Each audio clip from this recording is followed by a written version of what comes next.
Intensity of polarized light when it passes through a polaroid. वैसे तो ये करा चुके हैं बट फिर भी इसको लिख लो। देखो कोई अनपोलराइज्ड लाइट है, मान लो अनपोलराइज्ड लाइट है, तो इसका मतलब इसके इलेक्ट्रिसिटी वेक्टर है वो, उसका वाइब्रेशन क्या होगा, हर दिशा में होगा और कैसा होगा, सिमेट्रिकल होगा। हर दिशा में होगा और क्या होगा, सिमेट्रिकल होगा। अगर इसको एक पोलराइड से मैं पास करूं, अगर इसको मैं एक पोलराइड से पास करूं, ठीक है, तो यहां पर इंटेंसिटी कैसी मिलेगी, यहां पे मैं मान लूं कि पास एक्सेस हमारी ऐसे वर्टिकल है, पास एक्सेस कैसी है, ये वर्टिकल है मान लो ना, इसको बोलता हूं P1। तो यहां पर इंटेंसिटी कुछ मिलेगी, यहां पर कैसी मिलेगी, ऐसे मिलेगा। वाइब्रेशन कैसे मिलेंगे, इस तरीके से मिलेंगे। अरे कल की क्लास याद है, ठीक है, कैसे मिलेंगे, इस तरीके से मिलेंगे। एक चीज और कर रहा हूं, एक चीज और कर रहा हूं, देखो इसकी इंटेंसिटी का आई है तो इसकी I0/2, इतना तो हमने समझ लिया। अब वो नहीं कर रहे हैं, अब हम मान रहे हैं कि मान लो कि ये आपकी क्या है, अनपोलराइज्ड लाइट है, और एक पोलराइड लगाया, वर्टिकल दिशा के वाइब्रेशन क्या हो गए, पास हो गए, तो क्या है, एक ही दिशा में वाइब्रेशन हो रहे हैं, तो इसको क्या बोलूंगा, पोलराइज्ड लाइट। क्या बोलूंगा, पोलराइज्ड लाइट। अब इसके आगे मैं एक और पोलराइड लगा दूं, इसके आगे एक और पोलराइड क्या करता है, मतलब अनपोलराइज को पोलराइज करता है, बट थोड़ा डिटेल भी आपको पता है, वाइब्रेशन को क्या करता है, पास करता है ना। तो अगर ये वर्टिकल दिशा में है और पोलराइड मैंने लगाया, ये भी, ये इसकी पास एक्सेस भी क्या, वर्टिकल दिशा में, तो जो वाइब्रेशन आएगा सारी वाइब्रेशन को क्या कर देगा, पास कर देगा।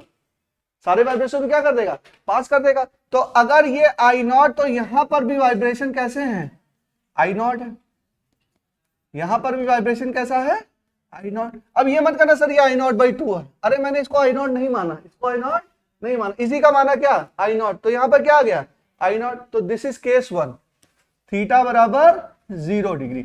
ये है P1 Polaroid, P1 Polaroid, P2 angle between P1 and P2 क्या है, 0 डिग्री। हम देखेंगे कि दो पोलराइड की मदद से हम intensity of the polarized light को क्या कर रहे हैं, कंट्रोल कर रहे हैं। Intensity of the polarized light को क्या कर रहे हैं, कंट्रोल कर रहे हैं, वही हमको देखना है, ठीक है। तो दो पोलराइड, पहले अनपोलराइज था, पोलराइड लगाया, पोलराइज लाइट आ गई, पोलराइज लाइट आ गई, उसके बाद हमने ये पोलराइड लगाया, इसके बाद क्या, इसकी पास एक्सेस क्या है, सेम है, सिमिलर टू P1। तो जो वाइब्रेशन आए वो सारे वाइब्रेशन क्या हो गए, पास हो गए, कुछ भी ब्लॉक नहीं हुआ। तो इसका अगर I0 तो इसका भी I0, ठीक है। अभी बेटा तुमको समझ में नहीं आएगा, ठीक है, बिल्कुल भी लोड मत डालो, पढ़ो बस, लिखते जाओ। अभी तुम्हारी पहली क्लास और टॉपिक भी ऐसा है, अभी पोलराइजेशन तुमने पढ़ा ही नहीं है। अभी नेक्स्ट टॉपिक स्टार्ट करूंगा मॉडर्न फिजिक्स, तब आपको समझ में आएगा थोड़ा बहुत, ठीक है। चलो, बेस होना जरूरी है, अभी ये आपको नहीं पता है, फिर भी नोट कर लो, टॉपिक नोट करो। Intensity of polarized light when it passes through a polaroid, हो गया। इसमें क्या है, what is theta, theta is a angle, theta is angle between P1 and P2। चलो जल्दी करेंगे बच्चों, इसको पोलराइजेशन खत्म करके थोड़ा सा फ्रेशनल बाइप्रिज्म है उसको खत्म कर देंगे, मॉडर्न फिजिक्स आज स्टार्ट कर देंगे, ठीक है। मॉडर्न फिजिक्स में बहुत छोटी छोटी चीजें हैं, वो भी बहुत जल्दी खत्म करके हम लोग को इलेक्ट्रोस्टैट पे आना है ना, क्योंकि इलेक्ट्रोस्टैट फिर पूरी यूनिट बहुत अच्छी है, वो महीना 100 महीना लगेगा बच्चों। तो हमारा जो टारगेट है 20 मार्च का, वो एटलीस्ट 20 से 25 हो जाए, 25 से 30 हो जाए, लेकिन 30 के आगे एक भी दिन नहीं जाएगा, मतलब 20 तक कवर हो जाए ना, क्योंकि 1 अप्रैल से हमें रिवीजन स्टार्ट करना है। चलो बच्चों, हो गया। तो ये है केस 2, लिखिए केस 2, यहां पर करिए थीटा बराबर 90 डिग्री, थीटा बराबर 90 डिग्री। अब आपको पता है, आप खुद ही बता लोगे, थीटा बराबर 90 डिग्री। बताओ इंटेंसिटी कितनी, यहां पर जो दूसरा पोलराइड लगाया उसकी एक्सेस कैसी है, ये हॉरिजॉन्टल है, इसको दिखा ऐसे है तो इसलिए लग रहा है, इसको ऐसे घुमाऊंगा तो कैसी आ जाएगी, हॉरिजॉन्टल, और ये सारे वर्टिकल वाइब्रेशन है। तो ये जो पास होगा वो क्या होगा, यहाँ पर क्या होगा, इंटेंसिटी 0 होगी, यहाँ पर I0 क्या आ जाएगा, 0, यहाँ पर इंटेंसिटी कैसी आ जाएगी, 0, कोई भी वाइब्रेशन पास नहीं होगा, ना हॉरिजॉन्टल का ना वर्टिकल का। बात समझ में आ रही है? कहाँ खोई हो पढ़ना? अरे उसको बैठने दो, तुम अपना पढ़ो। हटा लेगा बैठ। इसको ध्यान दो। क्या होगा बताओ, क्या बताया मैंने? बोलो। हाँ तब ध्यान दो ना। ये बेटा अनपोलराइज लाइट है, ये क्या है? पास एक्सेस है। तो जो वर्टिकल वाइब्रेशन है वो सारे पास हो गए। अब मैंने क्या लगाया? वाइब्रेशन वर्टिकल हो रहे हैं, पास एक्सेस क्या है? हॉरिजॉन्टल। तो वर्टिकल वाला गया इसके पास, तो वो पास हो जाएगा? नहीं पास होगा, क्योंकि वाइब्रेशन के पास एक्सेस कैसी है? हॉरिजॉन्टल। तो आपकी इंटेंसिटी क्या आ गई? 0 आ गई। सिंपल सी बात थी। ठीक है, समझ में आ गया? नेक्स्ट लिखो। अच्छा ये क्या है? What is this? This is direction of propagation of light. This is direction of propagation of light. सब देखो बच्चों, सब ये थ्योरेटिकल टॉपिक है, बहुत लॉजिकल एनालिसिस नहीं है इसमें। मैकेनिक्स जैसी लॉजिकल एनालिसिस आप नहीं लगा सकते इसमें, सब थ्योरेटिकल एनालिसिस है। जो बोल दिया वो होता है, खत्म हो गई बात ना। नेक्स्ट चलते हैं। अब मान लो किसी एंगल पर है, जो एक्सेस है वो किसी एंगल पे है। एक्सेस मान लीजिए किसी एंगल पर है, तब क्या होगा? लिखो एट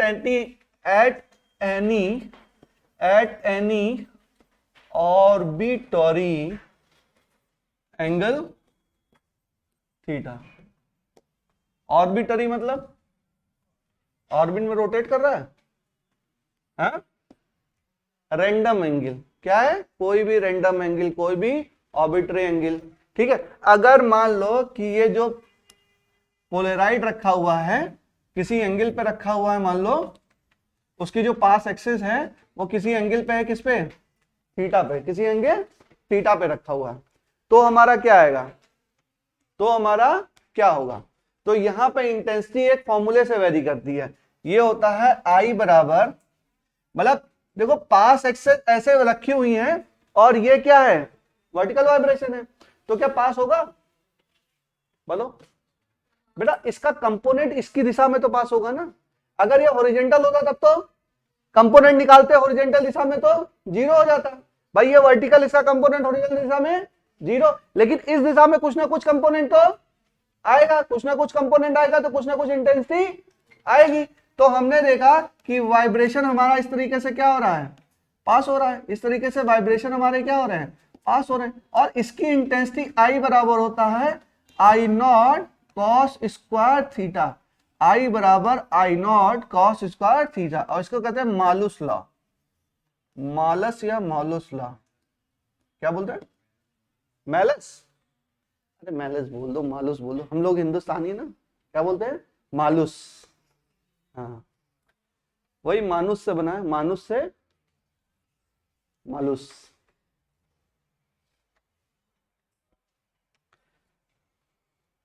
क्या होता है उससे फर्क नहीं है, हम लोग किस तरीके से उसको करते हैं। जैसे आप लोग चाउमीन खाते हैं, चाइना में ऐसी चाउमीन नहीं खाई जाती, लेकिन हम हिंदुस्तानी हैं, मिला विला के उसमें पूरा मसाला डाल के खाते हैं। अब चाइना या जापान में तो बॉइल्ड होता है, उसमें बिल्कुल भी मसाले होते ही नहीं है, हम लोग बिना मसाले खाते नहीं है। तो ये क्या है? मालूस ला है। ठीक है, चलिए। अच्छा ऐसा क्यों होता है बेटा? देखो इसमें कुछ ऐसे ही चक्कर बोलते हैं, जैसे ये मान लो इसकी, अगर ये ए है, हाँ, तो ये हो जाएगा ए कॉस थीटा। ये क्या हो जाएगा? ए कॉस थीटा। और इंटेंसिटी जो होती है वो किसके प्रोपोर्शनल होती है? मतलब यहां पे अगर आई नॉट बोलूं तो आई नॉट बराबर के, इसका एम्पलीट्यूड ए है ना, तो ए का क्या हो जाएगा? ए कॉस थीटा हो जाएगा। एम्पलीट्यूड क्या हो जाएगा इसका? ए कॉस थीटा हो जाएगा। तो आई बराबर क्या? के, फिर ए कॉस थीटा का क्या? स्क्वायर, तो हो जाएगा के स्क्वायर। कुछ लोगों को लगता है कि ये कॉस स्क्वायर थीटा नहीं होना चाहिए, कॉस थीटा होना चाहिए, तो ऐसा नहीं है। ए है तो ये क्या हो जाएगा? ए कॉस थीटा। और यहां पर आई नॉट बराबर ये क्या? के स्क्वायर। इंटेंसिटी जो होती है एम्पलीट्यूड के स्क्वायर में प्रोपोर्शनल होती है, तो प्रोपोर्शनलिटी साइन हटाएंगे तो क्या आ जाएगा? के स्क्वायर। यहां पर ए कॉस थीटा हो गया तो क्या हो जाएगा? ये के इंटू ए कॉस थीटा का स्क्वायर, तो यहां पर के स्क्वायर फिर कॉस स्क्वायर थीटा, और के स्क्वायर क्या है? आई नॉट है। के स्क्वायर क्या है? आई नॉट है। तो आई बराबर क्या आ गया बच्चों? आई बराबर I naught cos square theta. Confuse नहीं होंगे। कुछ को लोग को लगता है सर ये आई है तो ये आई कॉस थीटा हो जाएगा, नहीं आई कॉस थीटा नहीं होगा, क्या होगा आई नॉट कॉस स्क्वायर थीटा। क्यों, ये मैंने रीजन आपको बता दिया, बहुत इंपॉर्टेंट नहीं है पर थोड़ा सा ध्यान रखेंगे, कंफ्यूज नहीं होंगे।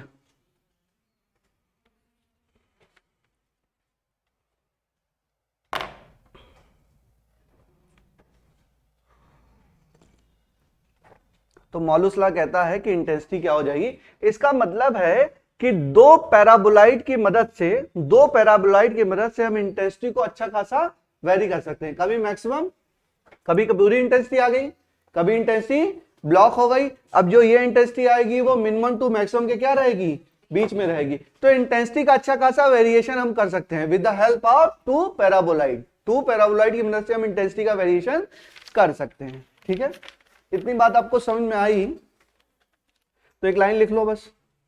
मालूस लॉ लिख लिया, मालूस लॉ हो गया। ठीक है, मालूस लॉ होता क्या है, इंटेंसिटी होती है। ठीक है, लिखो by changing angle of Polaroid, by changing angle of polarite we can control intensity of light, we can control intensity of light।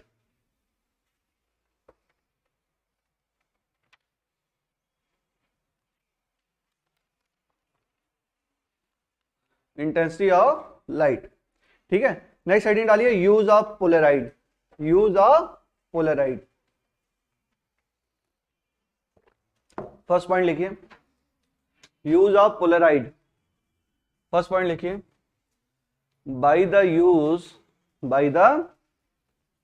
by using two polaride we can control the intensity of any light। By using two polaride we can control intensity of any light and can make it zero also, and can make it zero also, can make it zero also, and can make it zero also, and can make it zero also। देखो actual में होता क्या है मैं आपको बताऊं, जो ordinary light है वो कैसी होती है, ऑर्डिनरी लाइट होती है वो कैसी होती है, अनपोलराइज। क्या होती है अनपोलराइज। तो ऑर्डिनरी लाइट तो आपकी इतनी आंखों में नहीं चुभती है। देखो समझो, जैसे ऑर्डिनरी लाइट आप देख रहे हो तो वो आपकी आंखों में इतना दर्द नहीं देगी, लेकिन किसी वेट सरफेस या शाइनी सरफेस से कोई लाइट आती है फिर रिफ्लेक्ट होकर आती है तो आपकी आंखों में अजीब सी चमक पैदा करती है। ऐसा होता है ना, जैसे सिल्वर फॉयल है उसके ऊपर लाइट आ रही है, फिर आप उसको देख, लाइट तो सब जगह है, यहाँ पे भी लाइट है, हम लोग देख रहे हैं आराम से, तो आंख में इतना ज्यादा दिक्कत नहीं हो रही है क्योंकि इलेक्ट्रिक फील्ड वाइब्रेशन क्या है, हर जगह सेम है। लेकिन जो शाइनी ऑब्जेक्ट है, जो क्या है शाइनी ऑब्जेक्ट है, यह आपका वेट ऑब्जेक्ट है ना, गीली सरफेस है, पानी पड़ा हुआ है, तो वहां से जब लाइट आती है तो वो हो जाती है पार्शली पोलराइज। कैसी हो जाती है, पार्शली पोलराइज। जब पार्शली पोलराइज हो जाती है तो उसका डिस्ट्रीब्यूशन जो होता है वो क्या हो जाता है, अनइवन हो जाता है, मतलब किसी वर्टिकल दिशा में ज्यादा या हॉरिजॉन्टल दिशा में ज्यादा, तो आंखों में क्या लगने लगती है, चुभने लगती है। आपने फील किया होगा, इस तरह शाइनी ऑब्जेक्ट है उस पे जो, ऐसे तो लाइट जो सारी अनपोलराइज है, कोई दिक्कत नहीं, हम लोग जी रहे हैं, लेकिन जब शाइनी ऑब्जेक्ट पे चली तो कैसी हो गई, पार्शली पोलराइज हो गई। पहले अनपोलराइज थी, अब क्या हो गई, पार्शली पोलराइज हो गई, तो आंखों में चुभने लगी। आंखों में चुभने लगी, क्यों चुभने लगी, क्योंकि उसका वर्टिकल या हॉरिजॉन्टल दिशा में वाइब्रेशन क्या होने लगा, ज्यादा होने लगा। क्या होने लगा, ज्यादा। तो अब हम क्या करें, हम बचाव करें अपना, पोलराइड की मदद से उसकी इंटेंसिटी क्या करें, वेरी करें। मतलब उसकी, जैसे आपने क्या, पैराबोलाइड जैसे जो सनग्लासेस आते हैं उसमें भी क्या होता है, पैराबोलाइड होता है। उस चश्मे को लगा लिए, एंटी ग्लेयर लेंस आप लोग लगाते होंगे।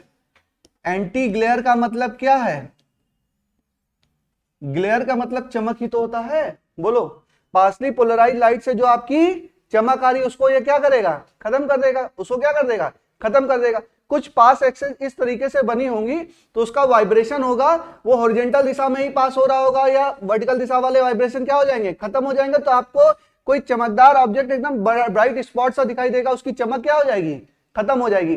कभी एंटी ग्लेयर लेंस आप लगाइए तो चश्मा नहीं लगाए रहिए तो वो एकदम चमकता हुआ दिखाई देता है, और एंटी ग्लेयर चश्मा लगा लिए तो कैसा दिखाई देगा, एकदम ब्राइट स्पॉट देखा, उसकी चमक क्या हो जाएगी, खत्म हो जाएगी। तो उसको क्या बोलते हैं, एंटी ग्लेयर लेंसेज में ये सब यूज होता है। और कहाँ यूज होता है, देखो जैसे कार होती है हमारी, कार की जो विंड स्क्रीन होती है, कार चला रहे ठीक है, और कार की मान लीजिए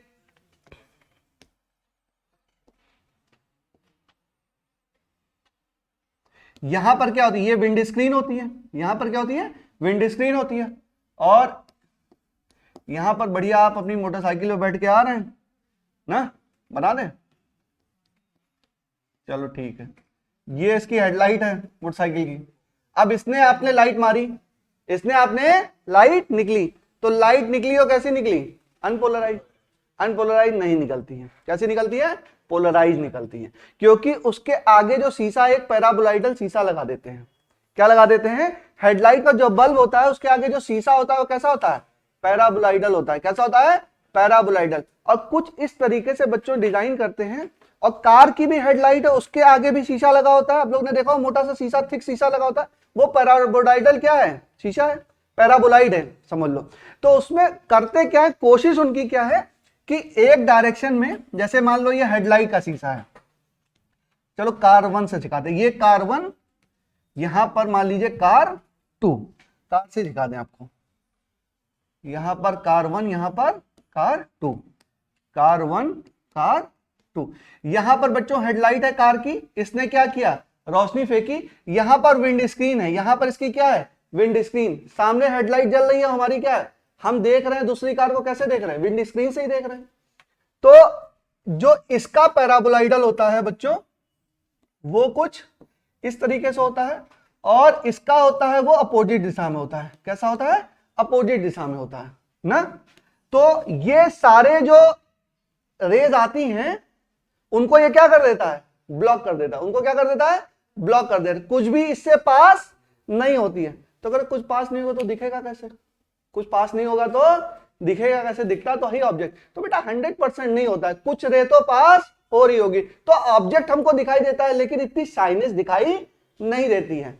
फिर भी आप लोग गाड़ी चलाए होंगे तो चमक तो आंख में लगती ही है। तो बेटा जो छोटे मैन्युफैक्चर हैं, पैराबोलाइडल क्या होता है, महंगा होता है, तो छोटे मोटे मैन्युफैक्चरर्स होते हैं ना, तो बना देते हैं सस्ता सस्ता, तो आपको दिखाई देता है। लेकिन अब बड़ी बड़ी गाड़ी खरीदिए 2-4-5 करोड़ की, उसमें बिल्कुल चमक नहीं होगी। उसकी विंड स्क्रीन में बैठेंगे जब आप अपनी 2.5 करोड़ की मर्सिडीज में, तो वहां पे कोई भी लाइट मार दो आपको चमक नहीं महसूस होगी। तो this is one more reason to buy expensive car, ठीक है। अरे तो नॉर्मल कार में बैठोगे तो आपको दिखाई देगा, क्योंकि विंड स्क्रीन में अच्छा पोलराइडल मिरर नहीं लगा हुआ है।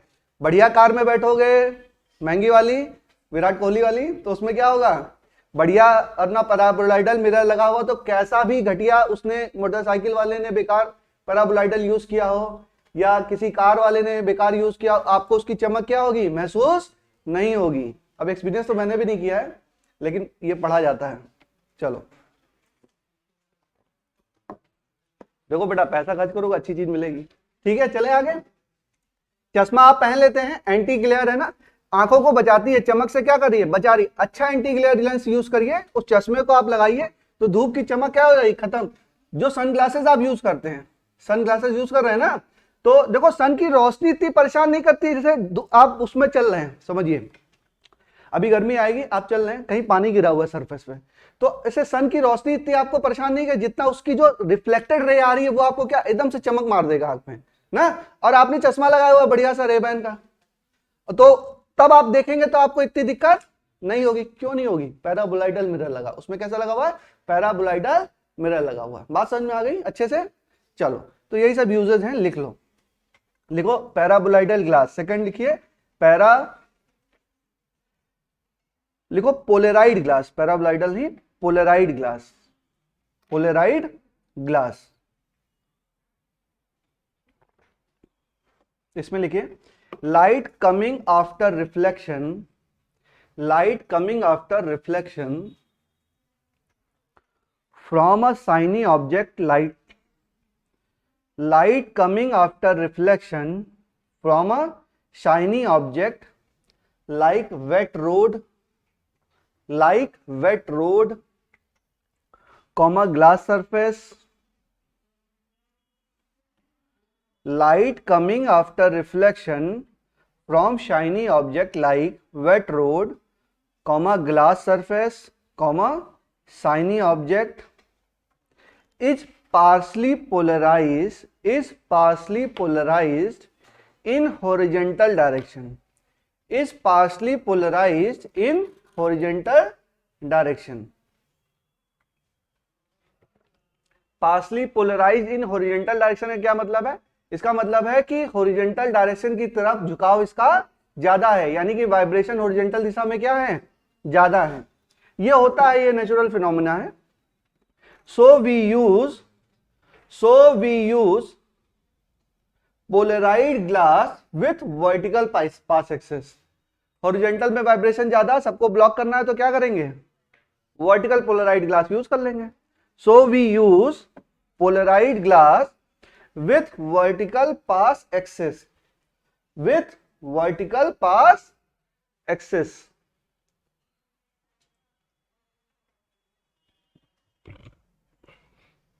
So we use polarized glass with vertical pass axis. Third लिखिए, in headlight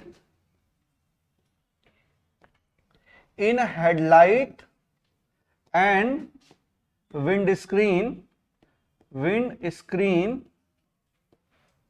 headlight and windscreen of cars, headlight and wind screen of car. ठीक है, हो गया। चलें आगे चलें। तो ये हमारा पोलराइजेशन खत्म हुआ। अब एक बचा है polarization by reflection. Polarization of light हमने समझ लिया। नेक्स्ट स्टडी डालिए, polarization by reflection. Polarization by reflection.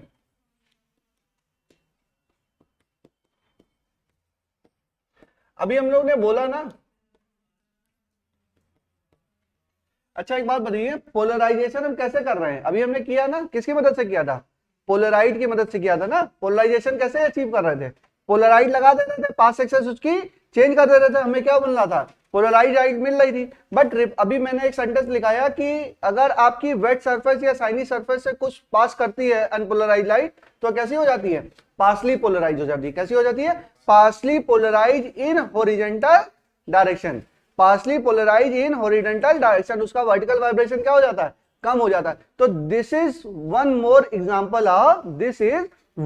Example of generating the polarize light. ये भी तो एक तरीका है पोलराइज लाइट को जनरेट करने का। भाई हमें अल्टीमेटली मिल क्या रहा है?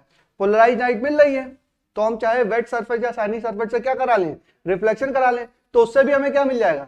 पार्शली पोलराइज या पोलराइज लाइट हमको मिल जाएगी। और उसी का स्पेशल कंडीशन है प्लेन पोलराइज लाइट। अभी इलेक्ट्रोमैग्नेटिक में आप लोग पढ़ेंगे, पूरी हर जगह मैं बोलूंगा ए प्लेन पोलराइज लाइट। ठीक है, तो उसका मतलब क्या वो भी समझेंगे। चलो तो देखते हैं कि मान लीजिए कोई सरफेस है, मान लीजिए कि कोई सरफेस है, ये मान लीजिए एयर है और ये मान लीजिए वाटर है या कोई मीडियम है। ठीक है, और यहां पर कोई लाइट आ रही है, यहां पर कोई लाइट इंसिडेंट हुई। अच्छा, प्लेन पोलराइज लाइट को बनाने का मैंने आपको दो तरीका बताया।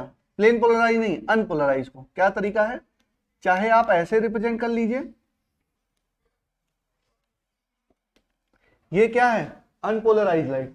एक तरीका और है,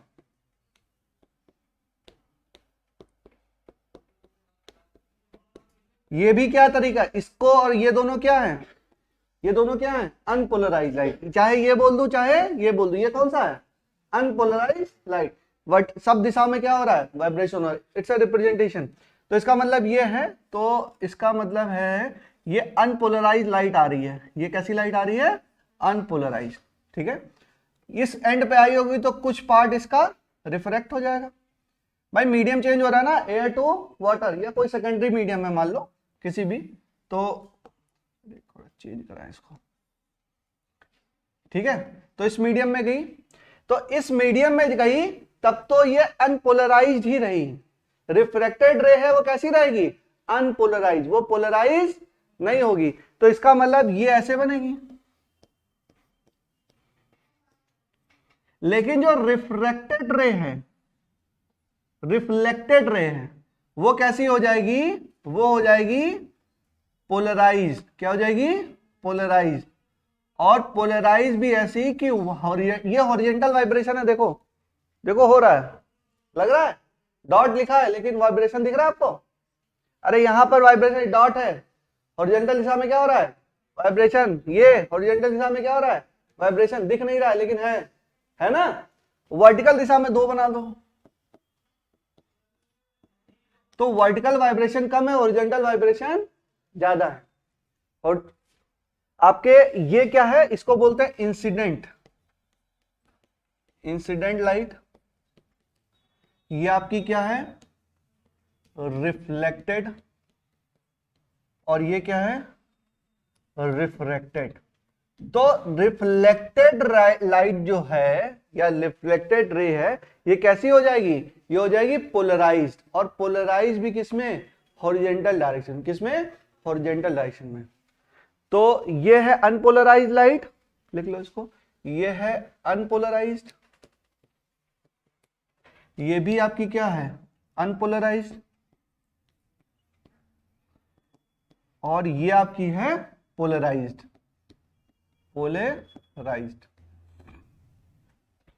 पोलराइज्ड। ठीक है।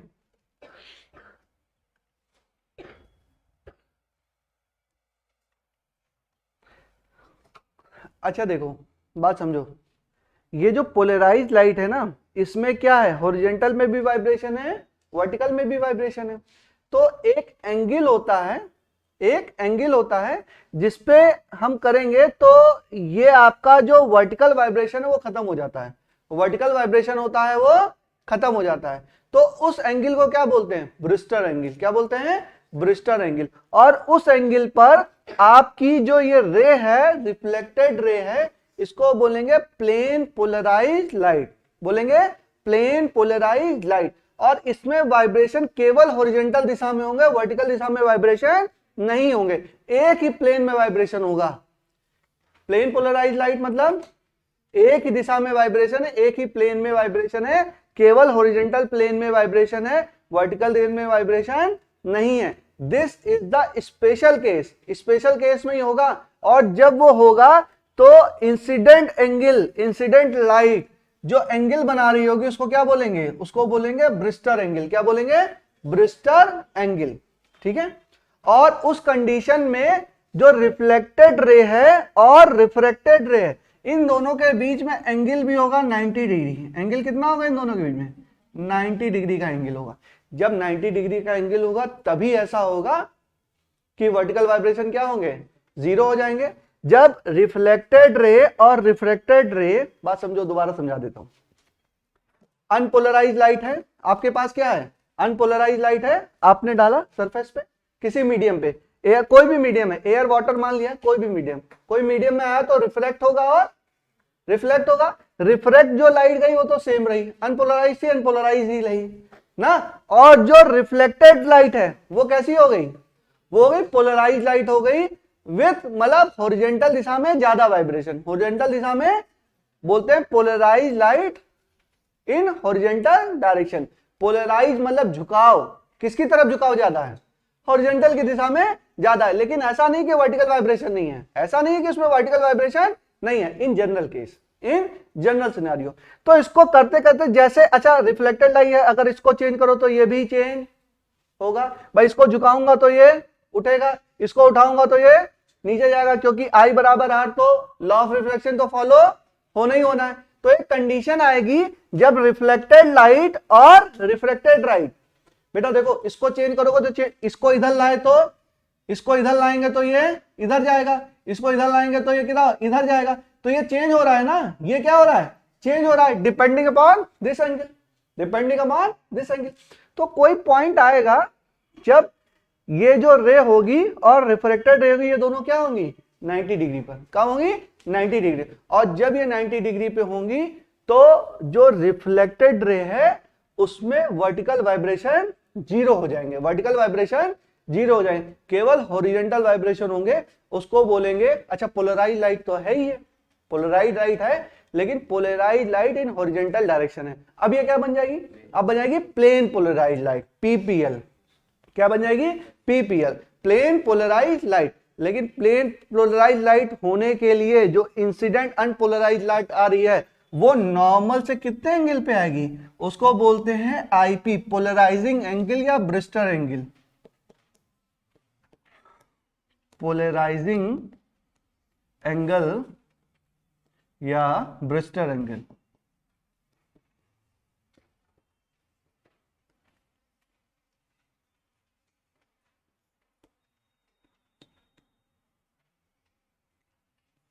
ब्रिस्टर क्या बोलते हैं, आई बी बोलते हैं।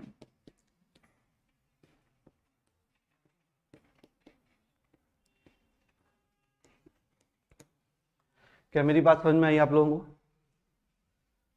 ठीक है। चलो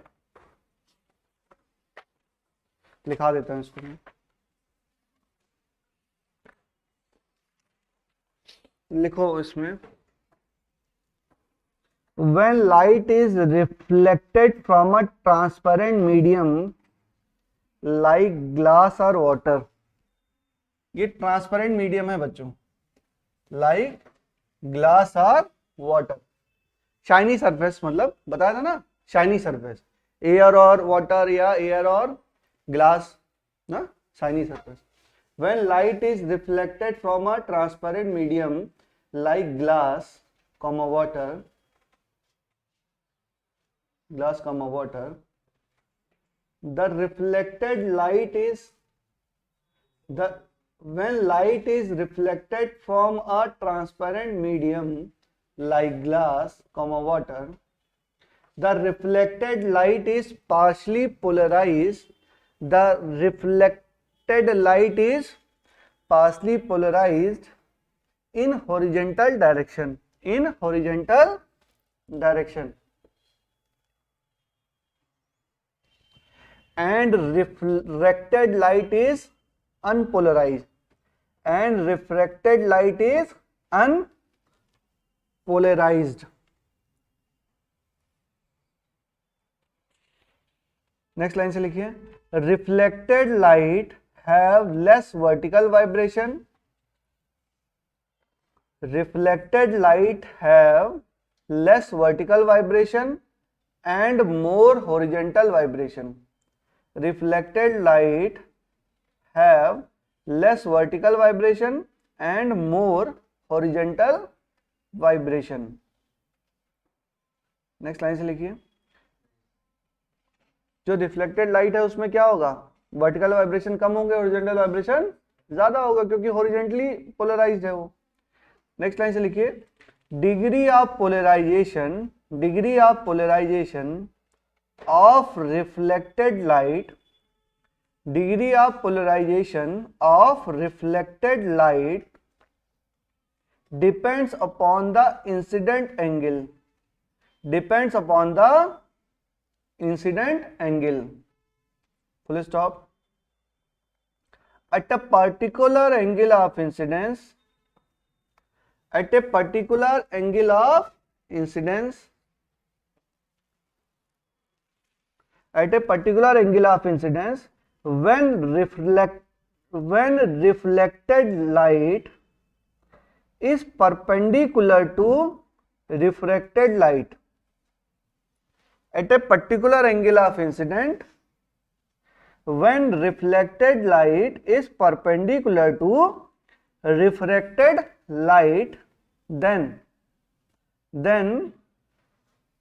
reflected ray is called as, then reflected ray is called as plane polarized light, then reflected ray is called as plane polarized light, bracket में नो वर्टिकल वाइब्रेशन, ब्रैकेट में नो वर्टिकल वाइब्रेशन, उसमें कोई भी vertical vibration क्या होगा, नहीं होगा, ठीक है। This angle of incidence, this angle of incidence is known as Brewster law, नहीं, this angle of incidence is known as polarising angle, polarising angle bracket में आईपी, पोलराइजिंग एंगल आईपी, और Brewster angle, Brewster BREWSTER लिख लीजिए। This angle of incidence is known as polarising angle bracket में IP, और Brewster angle bracket में IB, and this is called as Brewster law, and this is called as Brewster law. Brewster साहब ने ये बात बताई थी, तो इसको क्या बोल देंगे, ब्रूस्टर लॉ। ठीक है, ब्रूस्टर एंगल कौन सा है? हाँ, कंफ्यूज नहीं होंगे, ये सब नहीं है।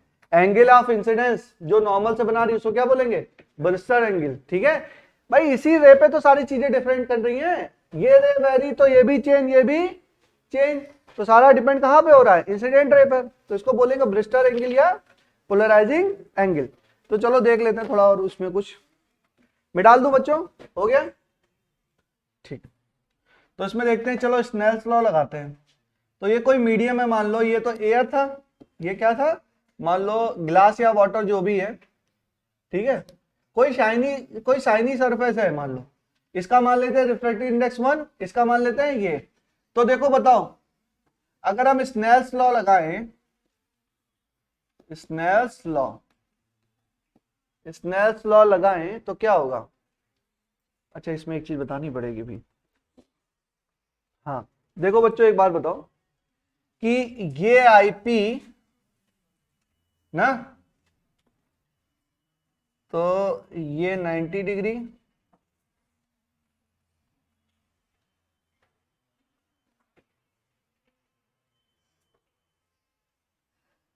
ये अगर इधर सीधा चला जाता तो क्या होता, दोबारा से बनाते हैं। ये टोटल कितना है, ये एंगल कितना है बच्चों, इसमें नहीं दिखेगा, चलो दोबारा बनाते हैं, दोबारा बनाओ।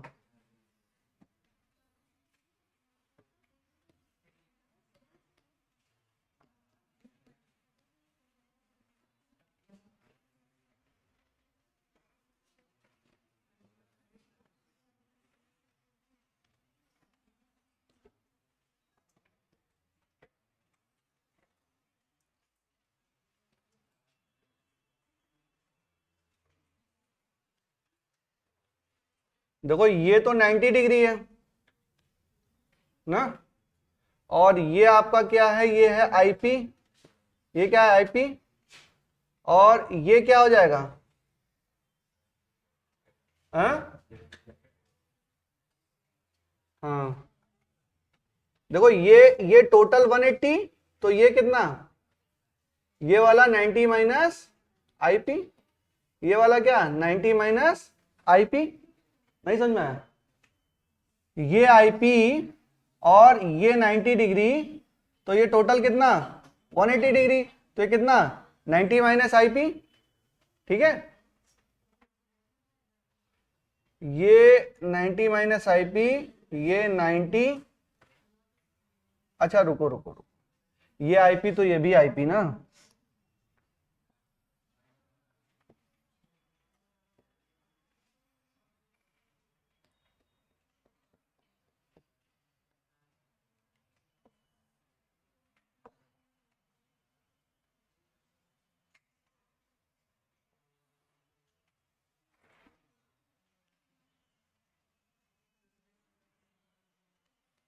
ये एंगल ऑफ इंसिडेंस है ना, अगर ये आईपी तो ये भी आईपी, क्योंकि जो एंगल ऑफ इंसिडेंस वो क्या है, वही रिफ्लेक्टेड एंगल, वही क्या है रिफ्लेक्टेड एंगल, और ये आपका क्या, ये आपका 90 डिग्री, ये आपका क्या 90 डिग्री, ये रिफ्लेक्टेड रे और ये इन दोनों के बीच में एंगल कितना 90 डिग्री ना, तो और ये वाला क्या, ये आईपी तो ये भी आईपी, और ये कितना 90, तो ये कितना 90 माइनस आईपी, टोटल 180 ना, भाई यहां से यहां तक कितना 180, तो ये अगर 90 और ये आईपी तो ये कितना आर बराबर क्या 90 माइनस आईपी।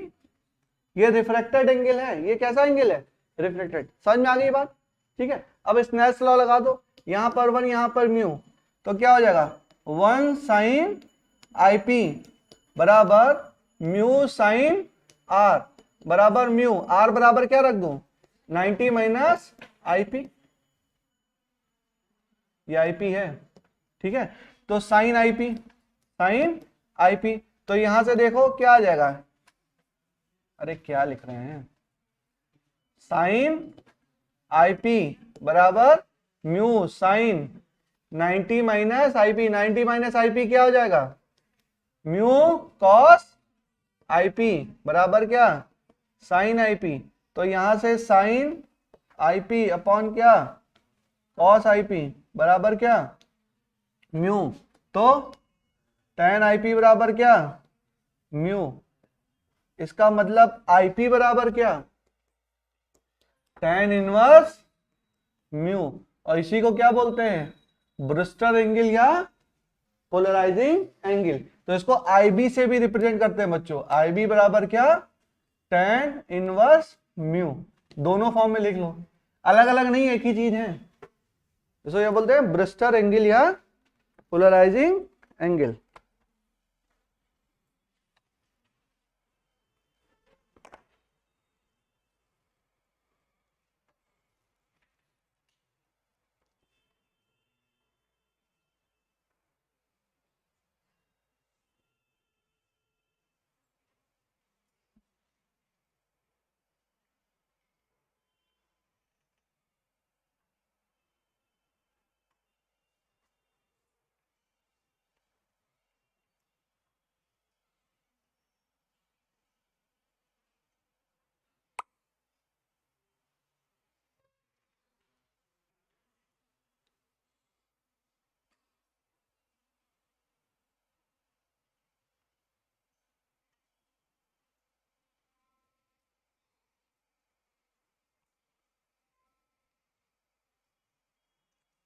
कोई कंफ्यूजन तो नहीं बच्चों, बताइए, ठीक है चले।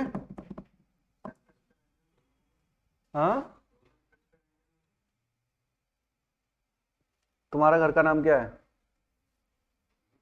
हाँ घर का नाम क्या बेटा,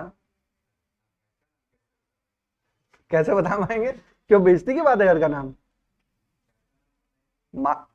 अरे बेटा घर का नाम नहीं, मतलब तुम्हें एक तुम्हें बुलाते होंगे तो तुम्हारे मम्मी पापा तुम्हें किसी और नाम से बुलाते होंगे ना, एक ही नाम है, चलो अच्छी बात है। मान लो किसी का बाहर का नाम मतलब स्कूल का नाम संतोष है और घर का नाम मोनू है, तो नाम दो हैं, आदमी तो एक है, तो ये क्या है ब्रूस्टर एंगल अलग अलग है।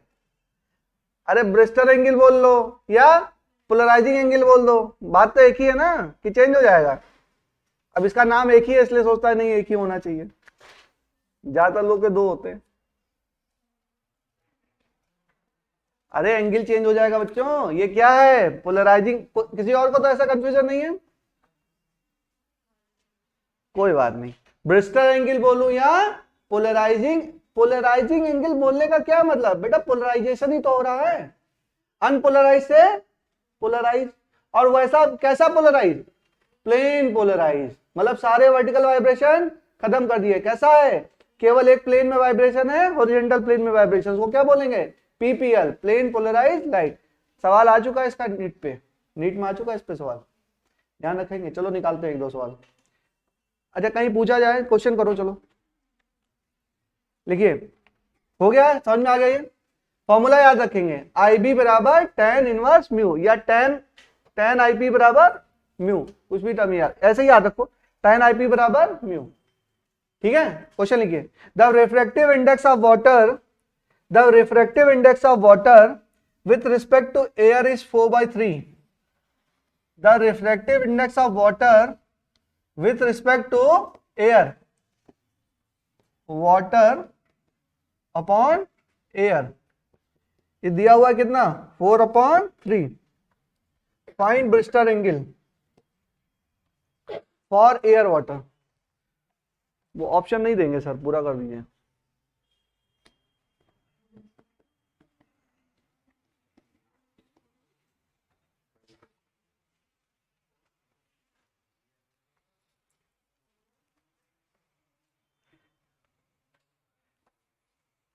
बायो के कितने सवाल हैं?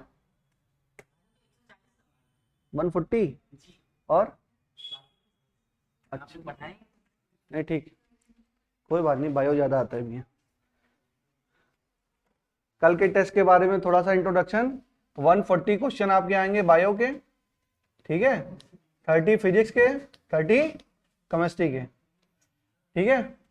200 क्वेश्चन होंगे इंटू 4, कितना 800 मार्क्स का होगा। वही सर से डिस्कस हो रहा था ऑप्शन देना है कि नहीं देना है। अभी ऑप्शन लेके क्या करोगे? टाइम बढ़ा देंगे, 3 आवर्स सफिशिएंट है। 11 से 12, 1, 2 और पहले बुला लें। अच्छा चलो, हाँ क्या, हाँ यही रह जाओ, कोई बात नहीं, कोई बात नहीं, कुर्सी उसी हटा देंगे, आराम से सो जाना, खाना यहाँ मिलता है ये, हाँ ठीक है। आप रुकने की सोचो, व्यवस्था मेरे ऊपर है, आप यही पढ़ो रात भर, कोई दिक्कत नहीं। ठीक है ठीक है, चलो एग्जाम पास आएगा तब, कोई बात नहीं बच्चों। अरे थोड़ा प्रेशर धीरे धीरे बनाएंगे ना, इंक्रीज करेंगे। अब एग्जाम पास आ गया ना, तो सवालों को करने, अच्छा इसमें करना क्या, पहले फिजिक्स और केमिस्ट्री निपटा लेना, तब बायोलॉजी पे कूदना। पहले फिजिक्स और केमिस्ट्री निपटा लीजिए, या तो बायोलॉजी पूरी कर लीजिए 1-1.25 घंटे में, 1.5 घंटे में बायोलॉजी एक बार देख के चले आइए, फिर आइए, तो फिर दिमाग चलता नहीं है। फ्रेश दिमाग, जब दिमाग आपका एकदम फ्रेश हो ना, तो टफ काम करना चाहिए। बायोलॉजी तो हो जाती है, या तो होगी या तो नहीं होगी, या तो होगी या नहीं होगी। और फिजिक्स तो होते हुए भी नहीं होगा, लगेगा कि हो रहा है लेकिन नहीं होगा, क्योंकि वो किसमें क्या है, कैलकुलेशन का अप्लाई करना है, नॉलेज को लगाना है, अप्लाई करना है। बायो में तो पढ़ा सवाल आता है या नहीं आता है, लेकिन फिजिक्स में आता है तब भी नहीं आता है। ये तो आप महसूस कर ही रहे होंगे ना, ऐसा होता है, आता हुआ सवाल भी नहीं होता है, लगेगा कि हो जाएगा नहीं, फंस जाओगे। तो उसको पहले कर लेना है, उसको फिजिक्स केमिस्ट्री पहले कर लीजिए, 1 घंटे के अंदर कर लीजिए। उसके बाद 1.5 घंटा बायोलॉजी करिए, पहले 1 घंटे में फिजिक्स केमिस्ट्री करिए दोनों, उसका 1.5 घंटा बायोलॉजी करिए, फिर आधे घंटे में सारा करिए, जो जो छूटा हो उसको उठा के कर लीजिए। चलिए बताएंगे आप लोग को, धीरे धीरे टिप्स देंगे कैसे अप्रोच करना है, लेकिन तरीका यही है, पहले टफ सवाल करिए फिर इजी सवाल करिए। हो गया, कितना आंसर है? 53 आ गया, खत्म। बताना है, बताना है, हुआ नहीं? अरे कितना दे रखा है, ये म्यू वाटर, ये म्यू एयर, ये तो भर ही रखा है। म्यू अपॉन 1 कितना, 4/3, यानी कि म्यू कितना दे रखा है, 4/3। तो 10 IB अगर बोलूं मैं तो कितना आ गया, 4/3।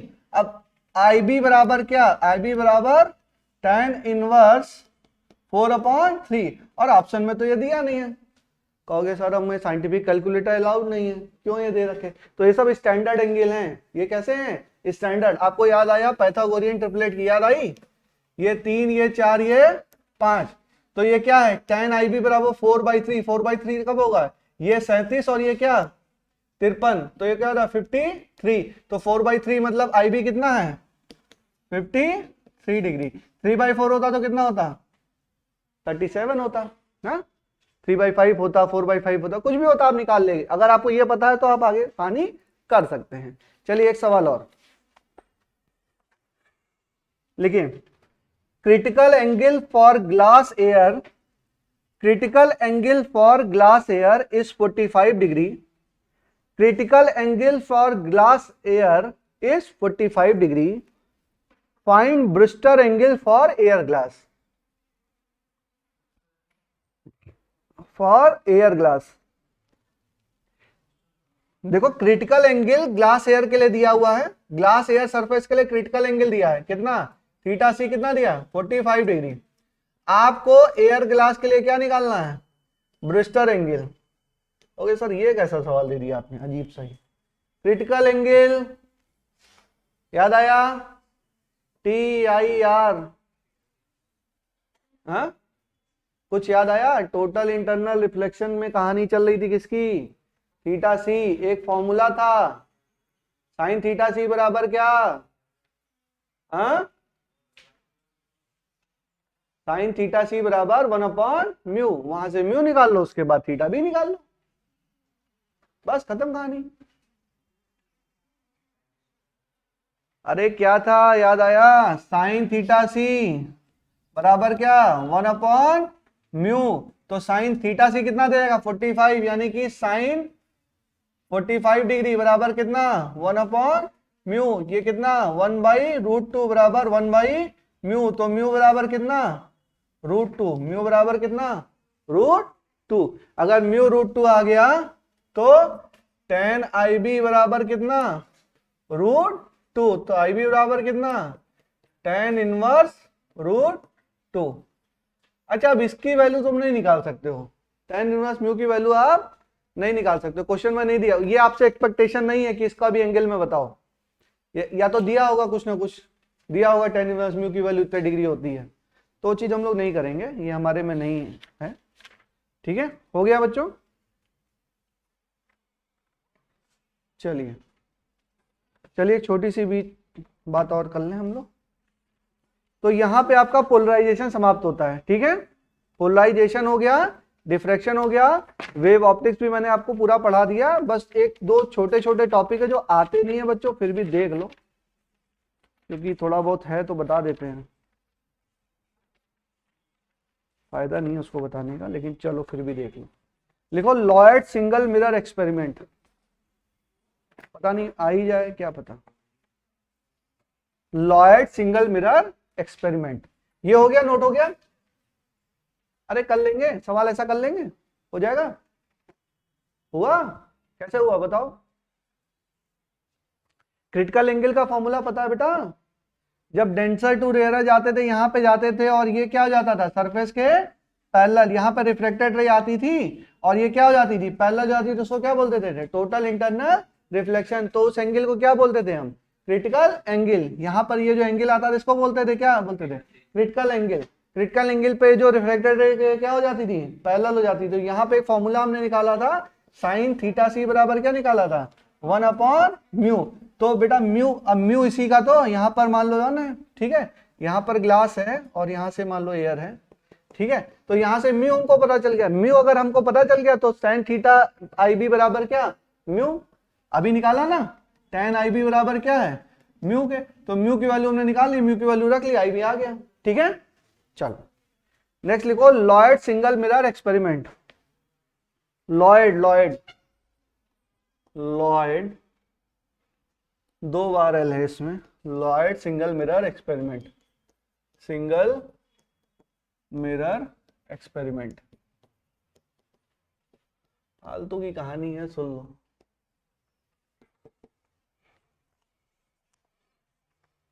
इसमें ये है बच्चों कि अगर मान लीजिए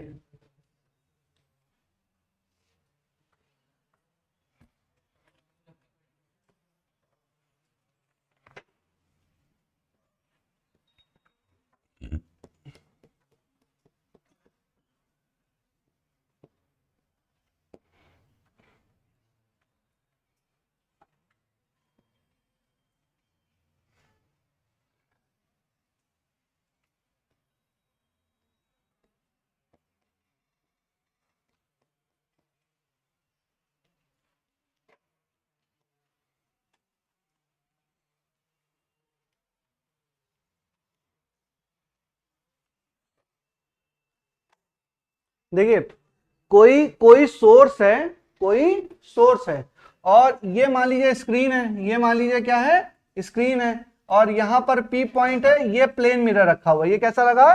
प्लेन मिरर। तो एक रे ऑफ लाइट तो डायरेक्ट चली गई P पॉइंट पर, एक रे ऑफ लाइट डायरेक्ट चली गई, और एक रे ऑफ लाइट लाई यहां पर आई और रिफ्लेक्ट होकर क्या हुई? यहां पर गई। तो ये प्लेन मिरर है। ये कैसा मिरर है? Plane mirror. तो ये आई, तो ये भी क्या आई, क्योंकि रिफ्लेक्शन हो रहा है। ये क्या हो रहा है? रिफ्लेक्शन। तो इस लाइन को हम बढ़ाएं और इस लाइन को अगर हम इंक्रीज करें तो एक पॉइंट पर मिलती हैं, किसी पॉइंट पर ये मिलती है। तो ये जो सोर्स है वो वर्चुअल सोर्स की जो ये रे जा रही है, ये हमको लगता है कि ये S1 से आ रही है, ये लगता है हमको S1 से आ रही है। तो एक तरीके से इसमें कहते हैं कि सोर्स की शिफ्टिंग हो गई। क्या हो गई? सोर्स की शिफ्टिंग हो गई। ये सोर्स एक्चुअल में यहां पर मौजूद था, लेकिन यहां पर जो पॉइंट है उसको लग रहा है कि एक सोर्स तो लाइट यहां से आ रही है और दूसरा कहां से आ रहा है?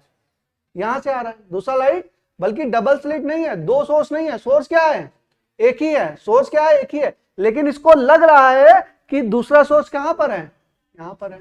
तो किस तरीके से रे ऑफ लाइट यहां पर जाएगी? तो हमारा दो रे ऑफ लाइट गई, ठीक है, तो कुछ कहीं पर कंस्ट्रक्टिव होगा, कहीं पर डिस्ट्रक्टिव होगा, तो उसका पार्ट डिफरेंस निकालेंगे, फिर पार्ट डिफरेंस को एन लैम्डा के बराबर करेंगे, और या मतलब 2n-1 लैम्डा बाई 2 के बराबर करेंगे, तो हम देखेंगे कि कंस्ट्रक्टिव हो रहा है कि डिस्ट्रक्टिव हो रहा है। तो उन सब चीजों की स्टडी किससे करते हैं?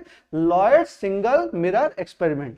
लॉयड सिंगल मिरर मतलब लॉयड साहब ने एक्सपेरिमेंट किया, तो उन्होंने कहा एक ही सोर्स से मैं क्या करा दूंगा? इंटरफेरेंस करा दूंगा। एक ही सोर्स से क्या करा दूंगा?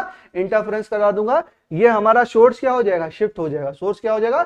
शिफ्ट हो जाएगा। तो मान लो कि सोर्स के बीच की दूरी अगर d है, सोर्स के बीच की दूरी क्या है? d है, ठीक है। तो कहानी थोड़ी सी करते हैं इसमें देखो, एक बात और समझिए, जब भी रिफ्लेक्शन होता है, जब भी रिफ्लेक्शन होता है तो फेज डिफरेंस कितना हो जाता है? जब भी रिफ्लेक्शन होता है तो रे में फेज डिफरेंस कितना होता है? ये देखो, ये तो एसपी है। अगर हम डेल्टा एक्स निकालें, अगर हम डेल्टा एक्स निकालें तो डेल्टा एक्स बराबर S M plus MP minus of SP minus of SP, यही तो होगा। दिस प्लस दिस और माइनस दिस, यही तो पार्ट डिफरेंस है। ये पार्ट डिफरेंस नहीं है, ये पार्ट डिफरेंस नहीं है। कोई बच्चा बता सकता है क्यों? क्योंकि जब रिफ्लेक्शन होता है, देखो रिफ्लेक्शन हो रहा है, सिंपल सिंपल समझिए, ये आलो यहां पर आई लाइट, तो जाएगी कैसे? जाएगी कैसे? सीधे जाएगी। तो इस लाइट और इस लाइट में कितना फेज डिफरेंस? हाँ, कितने का? पाई। पाई का फेज डिफरेंस होगा ना, ठीक है। तो देखो डेल्टा डेल्टा फाई बराबर 2 pi upon lambda into delta x, ठीक है। तो डेल्टा फाई बराबर क्या है? पाई। पाई बराबर 2 pi upon lambda into delta x, तो पाई पाई कट गया, डेल्टा एक्स बराबर क्या? डेल्टा एक्स बराबर लैम्डा बाई 2। तो जब भी, अच्छा इस केस में नहीं, इस केस में ट्रू है तो ये चीज हर केस में ट्रू है। तो कहीं भी रिफ्लेक्शन होगा तो पार्ट डिफरेंस कितना इंट्रोड्यूस कर देगा? लैम्डा बाई 2 का। बात समझ में आ रही है? पार्ट डिफरेंस कितना इंट्रोड्यूस कर देगा? लैम्डा बाई 2 का। तो यहां पर ये एस एम प्लस एमपी नहीं है, S M plus MP plus lambda by 2। Reflection हो रहा है ना, तो रिफ्लेक्शन फेज डिफरेंस कितना इंट्रोड्यूस किया? पाई का। तो पार्ट फेज डिफरेंस के अलोंग क्या होता है? Part difference. भाई अगर फेज डिफरेंस है तो पार्ट डिफरेंस भी तो होगा। तो पार्ट डिफरेंस कितना इंट्रोड्यूस कर रहा है? Lambda by 2। तो यहीं पर मैं क्या बोल दूं? लैम्डा बाई 2, या इसको थोड़ा और लिख लेते हैं, डेल्टा एक्स बराबर S M plus M P plus lambda by 2 minus of क्या? Minus of SP, minus of SP. क्या मेरी बात समझ में आई आप लोगों को? ठीक है, समझ में आ गया। इससे हम देख लेंगे। अच्छा एस एम बराबर, यहां पे देखेंगे ये चीज जो है ये कैसा है? सिमेट्रिकल। तो एस एम बराबर S1m, एस एम बराबर S1m, तो हम कह सकते हैं S1m, ठीक है, plus MP minus of SP plus lambda by 2। और S1m प्लस MP क्या है? S1m plus MP, S1m plus MP क्या है? S1P है, S1P minus SP plus lambda by 2। ये किसके बराबर है? डेल्टा एक्स के बराबर। बात समझ में आ गई? तो हमारे पास क्या आ गया? पार्ट डिफरेंस आ गया। अब रख दो इसको, एन लैम्डा के बराबर रख दो, तो क्या आ गया? कंस्ट्रक्टिव। और हाँ 2n-1 लैम्डा बाई 2, तो क्या हो गया? डिस्ट्रक्टिव। निकालिए।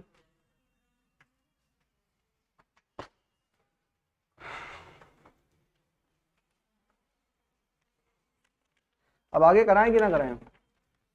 चलो करा देते हैं। बहुत इंपॉर्टेंट नहीं है बच्चों, लेकिन थोड़ा ध्यान रखेंगे। पार्ट डिफरेंस वगैरह, कहीं पर रिफ्लेक्शन वगैरह होगा तो ध्यान रखेंगे। रिफ्लेक्शन हो रहा है तो कितना पार्ट डिफरेंस इंट्रोड्यूस हो रहा है, λ/2 का। फेज डिफरेंस कितना हो रहा है, पाई का। ठीक है,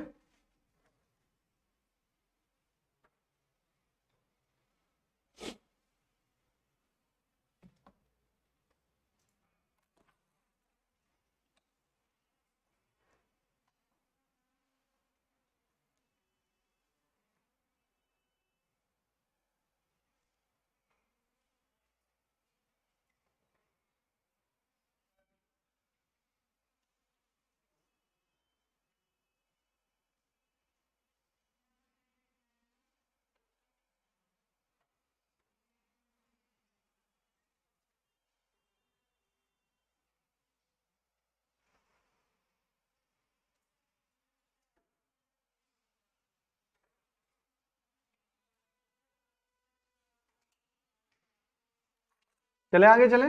ठीक है, अब बताइए कि एक बात और देखो, इसके और इसके बीच में ये जो रे है, आपको बताया मैंने बहुत बार, जैसे एसपी और एमपी क्या होगा, बराबर ही होगा। बहुत दूर है ना, सोर्स से पॉइंट क्या है, बहुत ही दूर, और यहां से ये परपेंडिकुलर है, ये क्या है, परपेंडिकुलर। तो ये जो होगा, ये अगर क्या है थीटा, तो ये कितना हो जाएगा, S1M क्या हो जाएगा, डी साइन थीटा। क्या हो जाएगा, डी साइन थीटा। इधर आपका डी कॉस थीटा, ये क्या हो जाएगा, डी साइन थीटा। तो आपका ये जो फेज डिफरेंस आ रहा है कितना है, डेल्टा एक्स बराबर डी साइन थीटा प्लस λ/2। अब ये अगर कंस्ट्रक्टिव इंटरफेरेंस है तो डेल्टा एक्स बराबर एन लैम्डा रख दीजिए, डिस्ट्रक्टिव इंटरफेरेंस है तो डेल्टा एक्स बराबर 2n - 1 λ/2 रख लेंगे, और इसकी जो भी वैल्यू पूछी होगी उसको निकाल लेंगे। बहुत इंपॉर्टेंट नहीं है, ज्यादा आता नहीं है, बस इतना लिख के छोड़ दो। इतना समझ में आ गया, कंस्ट्रक्टिव इंटरफेरेंस, डिस्ट्रक्टिव इंटरफेरेंस, ये हो जाएगा। अगर आएगा तो लगा के आप लोग निकाल लीजिएगा। चलिए, इतना लिख के छोड़ दीजिए, आगे आपको पता है क्या करना है। ठीक है, डी क्या है, स्मॉल डी क्या है, सोर्सेज के बीच में क्या है, डिस्टेंस है। देखो ऐसा ही कुछ डिफ्रेक्शन पैटर्न जैसा बन गया ना, ये सोर्सेज हो गए, दो सोर्सेज हो गए, और वो क्या कर रहे हैं, इंटरफेरेंस कर रहे हैं। डिफ्रेक्शन नहीं, ये YDSC टाइप का बन गया। कैसा, YDSC, हाँ, मतलब young double slit experiment type से। दो सोर्सेज है, दोनों सोर्सेज के बीच की दूरी डी है, और आपका कहीं पर इंटरफेरेंस पैटर्न प्राप्त हो रहा है। इसमें बीच की दूरी भी मान सकते हो, स्क्रीन और सोर्स के बीच की दूरी कैसे मान सकते हो, कैपिटल डी। चलिए, ये आपका था Lloyd single mirror, Lloyd single mirror experiment था आपका। फिर हेडिंग डालिए, एक टॉपिक और बता आपका कौन सा, फ्रेशनल। फ्रेशनल साहब क्या कह रहे हैं, इनकी बातें भी सुन लो। हो गया, चलें आगे। देखो, Fresnel by prism, Fresnel by prism, मिटा दो इसको, मिटा दो, फ्रेशनल बाई प्रिज्म।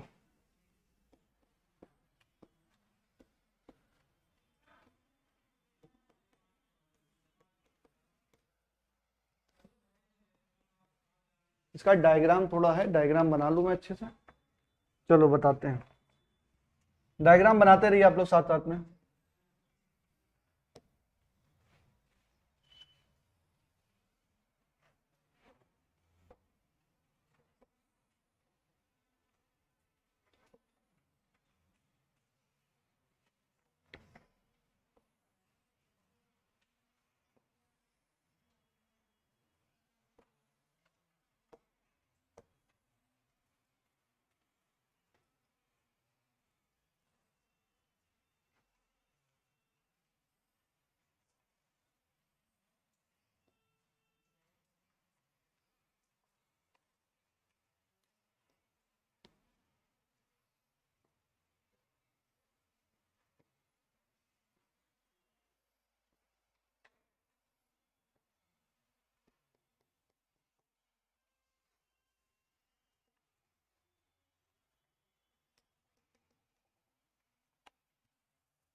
देखिए बच्चों क्या हो रहा है इसमें, इसमें दो प्रिज्म लिए गए हैं। क्या लिए गए हैं?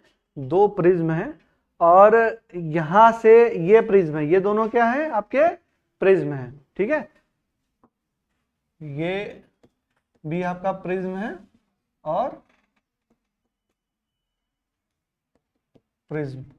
ठीक है, ये भी आपका प्रिज्म है, ये प्रिज्म नहीं है, कंफ्यूज मत होना, ये आपके प्रिज्म है। और यहां से एक रे ऑफ लाइट आई, यहां से रे ऑफ लाइट आई और ये कुछ डेविएशन होके यहां पर चली गई, फिर यहां से रे ऑफ लाइट आई, वो भी डेविएट होकर चली गई, और जो ऑप्टिकल सेंटर से बीच से आ रही वो तो यहां तक गई। उसके बाद ये क्या हुई, इस वाले प्रिज्म ने इसको इधर डेविएट कर दिया और इस वाले प्रिज्म ने इसको इधर डेविएट कर दिया, तो रे ऑफ लाइट क्या हो गई, दोनों तरफ चली गई, एक इधर चली गई है, इधर चली गई है, बाई प्रिज्म है। एक प्रिज्म ये, एक प्रिज्म ये, तो क्या हो गया, बाई प्रिज्म। क्या हो गया, दो प्रिज्म हो गए, बाई प्रिज्म हो गए। उसके बाद ये वाली जो रिफ्रेक्टेड आपकी क्या है, इसको इमर्जेंट रे क्या बोलते हैं, इमर्जेंट रे। इमर्जेंट रे ये वाली गई और एक यहां पर इमर्जेंट रे है। इन दोनों इमर्जेंट रे को मैंने बढ़ाया तो कहां पे मिली, सोर्स S2 पर। और यहां पर देखो है एक ये वाली रे है, इमर्जेंट रे को मैंने इंक्रीज किया और एक इसकी इमर्जेंट रे को, दोनों को एक्सटेंड किया, तो क्या मिल गया, सोर्स S1। दोनों सोर्स क्या है, एक्चुअल में है, एक्चुअल में है नहीं।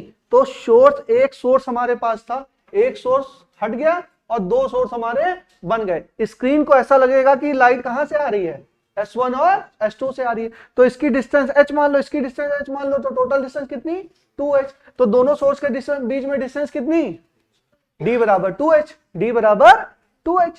ठीक है, अब ये देखो, ये डेविएशन एंगल है बच्चों, इंसिडेंट एंगल और ये इमर्जेंट एंगल, जो एंगल बनाया उसको क्या बोल दिया, डेविएशन एंगल। ये डेल्टा तो ये भी डेल्टा, तो यहां से tan delta h upon a। ये टोटल डिस्टेंस कितनी है, इसको दो भागों में बांट दिया बच्चों, ये a और ये b, पहले ये लाइट और ये, तो टोटल ये सोर्स से स्क्रीन के बीच में दूरी कितनी, a प्लस b।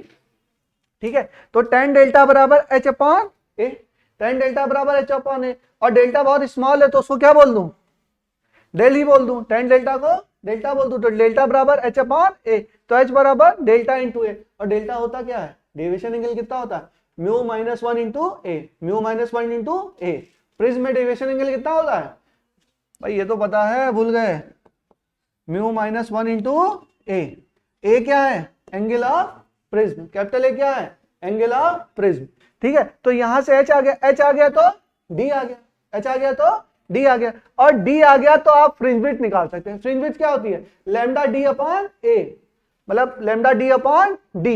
d क्या है, इन दोनों के बीच की दूरी है, इन दोनों के बीच की क्या है, दूरी। कितना है ये, d बराबर 2h, बस उसकी वैल्यू रख दी, d की, कैपिटल D की वैल्यू a प्लस बी, और इसकी d की वैल्यू क्या 2h, तो इसकी वैल्यू रख दी, तो यहाँ पे क्या आ गया हमारा, फ्रिंज विड्थ आ गई।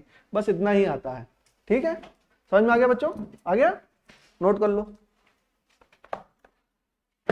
इतना बहुत ज्यादा इसमें नहीं पूछा जाता है, यही सब चीजें आती हैं। देखो मैक्सिमम सवाल आपके YDSC से आएंगे, YDSC छोड़ा तो आपका डिफ्रैक्शन पे आएगा, डिफ्रैक्शन पे भी नहीं आया तो हो सकता है इस पे आए, आने का चांस बहुत कम है, लेकिन फिर भी कर लीजिए, छोटे छोटे टॉपिक्स हैं।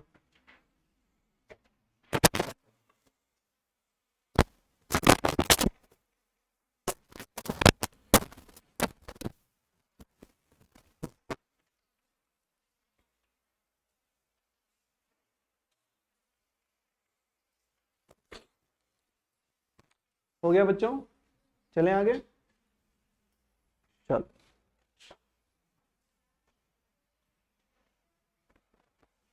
नेक्स्ट वीक 10 तारीख हो गई।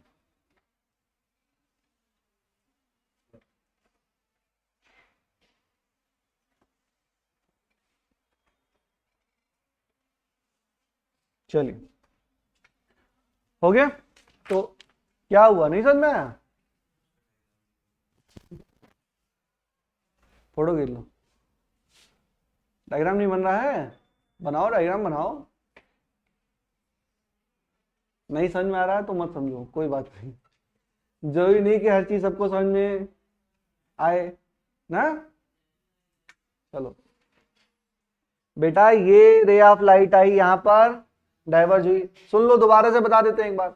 ये रे ऑफ लाइट, एक ray of light I, diverge हुई, ठीक है, दूसरी स्टेट आई और यहां पर डाइवर्ज हुई, तो दोनों को मैंने एक्सटेंड किया तो आपका क्या बना, आपका, अच्छा अभी रुको, एक रे ऑफ लाइट यहां पर इधर चली गई, एक रे ऑफ लाइट यहां से आई और क्या हुआ, यहां पे चली गई, फिर ये रे ऑफ लाइट आई और इधर डाइवर्ज होगी, ये रे ऑफ लाइट आई यहां पे डाइवर्ज होगी। अब इस रे ऑफ लाइट को मैंने एक्सटेंड किया, इसको एक्सटेंड किया, तो दोनों एक्सटेंड किया, तो ये कहां पर आती हुई बन रही है, किधर से आती बन रही है, S1 से बन रही है, और ये इसको एक्सटेंड किया और इसको एक्सटेंड किया तो कहां से आती बन रही है, S2 से बन रही है। बस इतना समझना है, ठीक है। तो हमने कहा कि सोर्स S तो हमको दिखाई नहीं दे रहा है, यहां पे हम खड़े हैं तो सोर्स S दिखाई दे रहा है, नहीं दिखाई दे रहा है, S1 और S2 क्या दिखाई दे रहे हैं, तो इसको बोलते हैं सोर्स की शिफ्टिंग हो जाना, सोर्स की शिफ्टिंग। एक ही सोर्स आपको क्या है, दो तरफ दिखाई दे रहा है। अरे प्रिज्म लेके मोमबत्ती जला लो, उसको देखो तो मोमबत्ती सामने दिखाई देगी, मोमबत्ती बहुत सारी दिखाई देंगी। कोई ग्लास का शीशा लो और सामने लाइट सोर्स रखो और उसके पीछे जाके देखो, तो वैसा एक दिखाई देगा या बहुत सारे दिखाई देंगे, हो सकता है बहुत सारे आपको दिखाई दें। प्रिज्म लेके देखना तो सामने आपको एक सोर्स दिखाई देगा, सोर्स बहुत सारे नहीं होंगे लेकिन दिखाई आपको अलग अलग सोर्स देगा, तो उसको क्या बोलते हैं, सोर्स की शिफ्टिंग हो जाना। तो यहाँ पे सोर्स की क्या हो गई, शिफ्टिंग हो गई। अब बहुत एग्जैक्ट डायग्राम नहीं है, ये सारे एग्जैक्ट अप्रोक्सीमेट स्टडी है। यहाँ पर डेविएशन, तो यहाँ पर डेविएशन ये हो गया कहानी, और यहाँ पर क्या आ गया, फ्रिंज विड्थ आपकी आ गई, ठीक है, एग्जैक्ट एनालिसिस नहीं है। हो गया बच्चों, खत्म हो गया। चलो, तो इसी के साथ आप लोग का वेव ऑप्टिक्स समाप्त होता है, ठीक है। तो हमारा रे ऑप्टिक्स हो गया, वेव ऑप्टिक्स हो गया। अब हमारे पास बचा है मॉडर्न फिजिक्स और सेमीकंडक्टर्स, मॉडर्न फिजिक्स और सेमीकंडक्टर। तो मॉडर्न फिजिक्स और सेमीकंडक्टर हम लोग नेक्स्ट वीक हर हालत में खत्म कर देंगे, चाहे मुझे आपको 10 बजे बुलाना पड़े तो 10 बजे आइए, ठीक है, 11 बजे बुलाना पड़े तो 11 बजे आइए, हाँ 5 बजे बुला लें। नहीं बच्चों, तुम लोग बात समझ नहीं रहे हो, सारी पढ़ाई मैं बता रहा हूं, सारी पढ़ाई बेकार हो जाएगी अगर हमारा रिवीजन नहीं हुआ, पूरी पढ़ाई बेकार हो जाएगी। मतलब believe my, mark my words, आपने जो स्टडी इतनी मेहनत की है, आप लोग इतने ठंडे जाड़े में और इतनी मेहनत में आप लोग आए, आई अप्रिशिएट दैट थिंग, लेकिन सारी मेहनत बेकार हो जाएगी अगर रिवीजन नहीं हुआ। तो एनी हाउ, और रिवीजन तभी स्टार्ट हो सकता है जब तक हम लोग सिलेबस खत्म ना करें और रिवीजन स्टार्ट करने, उससे भी कोई फायदा नहीं है। क्योंकि नीट में चीजें ऐसी है ना, जैसे एक चीज में घुस के बहुत नहीं पूछता है, लेकिन ब्रॉड कवरेज सारा रहता है। ऐसा नहीं कि एक चीज में बहुत डीप चला गया, ऐसा सवाल कम आता है, लेकिन कम आता है। 20% सवाल ही ऐसे आएंगे जो आपके बहुत ज्यादा डेप्थ में आएंगे। ज्यादा सवाल क्या आएंगे, सरफेस से, मतलब बेसिक चीजें पता है तो आप उसके सवाल कर ले जाएंगे, लेकिन बेसिक कवर तो हो। अब बेसिक ही नहीं कवर किया, रिवीजन स्टार्ट, तो मामला बेकार। तो हमें समहाउ क्या करना, अब होली पड़ जाएगी उस समय, तो होली के समय तो 3-4 दिन 5 दिन, कम से कम 3-4 दिन तो जाएगा ही कम से कम, क्योंकि कुछ बच्चे घर भी जाएंगे या जो भी है, ठीक है। माहौल भी देखो यहाँ पे इतना अच्छा रहता नहीं है कि हम लोग पढ़ा सके, हुड़दंग होता रहता हो, सब कुछ है ना। तो 3-4 दिन तो जाता है, होली का कुमार छा जाता है, फिर 3-4 दिन आप लोग भी मस्त होंगे, तो वो जाएगा टाइम हमारा। 20 मार्च तक हम लोग को खत्म करना है, तो नेक्स्ट वीक हम लोग, अच्छा बहुत छोटे छोटे टॉपिक हैं, कुछ है नहीं टफ, तो कर डालेंगे। चलो स्टार्ट करते हैं, बातें नहीं, मॉडर्न फिजिक्स स्टार्ट करते हैं। लिखो मॉडर्न फिजिक्स।